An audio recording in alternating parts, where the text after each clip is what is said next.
Chaque année, 19 à 23 millions de tonnes de plastique arrivent dans les eaux du globe. Le plastique est donc impactant pour la planète et pour l'être humain, une problématique qui représente aussi un risque dans le portefeuille de nombreux investisseurs. Et la finance a un rôle à jouer en s'impliquant notamment dans l'innovation.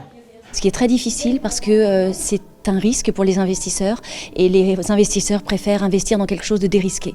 Donc on est là pour les sensibiliser à ces thématiques et faire en sorte qu'ils acceptent de prendre en considération le fait que l'innovation est la seule chose qui puisse changer.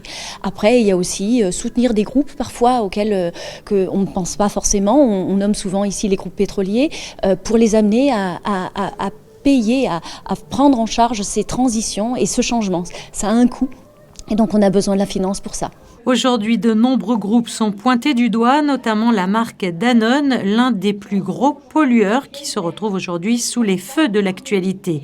Le plastique génère des externalités négatives et entraîne un impact sur la biodiversité, sur la santé humaine et sur le tourisme, ainsi qu'une perte d'économie et d'emplois, entraînant des dettes immatérielles certes, mais pourtant bien réelles. Il y a ce qu'on appelle le capital naturel. En fait, jusqu'à présent, la nature, pour nous, n'avait pas de prix. Donc, on pouvait déforester, on pouvait brûler, on pouvait abîmer, spolier. Ce n'était pas un problème, ça n'avait pas de valeur.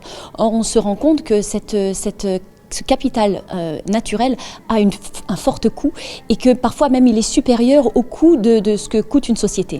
Et donc ça nous dépasse tous et il est temps de prendre en compte ces coûts. Donc là aujourd'hui on présentait ce qu'on appelle une comptabilité écologique ou intégrée.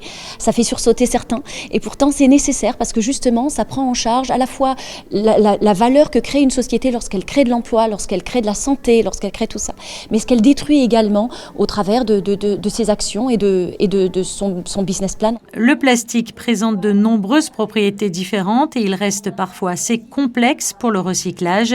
Seulement 10% de recyclage est effectué à travers le monde. Le plastique est donc une matière fabuleuse mais qui reste extrêmement problématique. À sa création, l'homme a oublié de penser à sa fin de vie et ce durant des décennies. C'est pourquoi aujourd'hui nous arrivons à ce constat inquiétant car les excès de fabrication et l'incivisme coûtent très cher à la planète et la collecte et le recyclage restent à ce jour les meilleures solutions pour faire face à cette problématique.